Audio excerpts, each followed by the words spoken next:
దేవుని స్తోత్రం. ప్రభునామానికి మహిమ కలుగును గాక.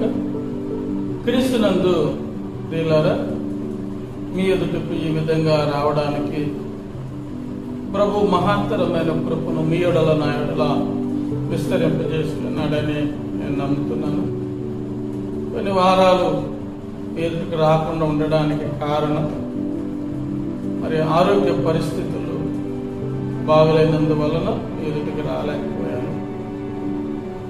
దేవుడు తన కృప చేత మంచి ఆరోగ్యాన్ని ఇచ్చి ఉన్నా, అందును బట్టి దేవుని స్తుతిస్తున్నాను.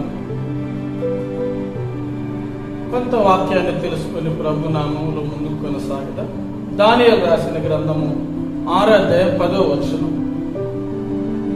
ఇక్కడ మనం గమనించినప్పుడు ప్రార్థనలో దానియేలు యొక్క సిద్ధపాటును మనం చూస్తున్నాం. దానియేలు మరి ఆయన యెరూషలేము వైపు ఆ కిటికీలు ఎప్పుడు తీసుకుంచడం అనేది అది అద్భుతమైనటువంటి మాట. ఎప్పుడు కూడా ఆయన ప్రార్థన చేయాలని ఎంత సిద్ధపడి ఉన్నాడు. ఎన్ని బాధ్యతలు ఉన్నా కూడా ప్రార్థన చేయడానికి సిద్ధపడి ఉన్నాడు. ఈరోజు మనకి ఎంత సమయం ఉన్నా కూడా ప్రార్థన కొరకైన సిద్ధపాటు లేని వారిగా ఉన్నాము. యెరూషలేము వైపు ఆ కిటికీలు తీసుకుంటడం అద్భుతమైనటువంటి మాట. దానియేలు ప్రార్థనకు అది ఒక సిద్ధపాటు.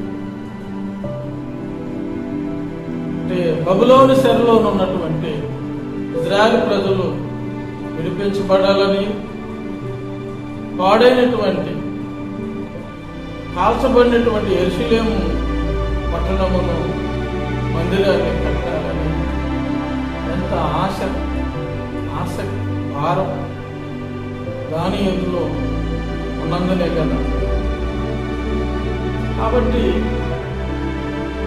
ఇటువంటి భారం ప్రార్థన సిద్ధపాటు మనం కలిగి ఉంటే అనేకులను చెరలో ఉన్న వారిని విడిపిస్తాం, పాడైన వాటిని బాగు చేయాలి.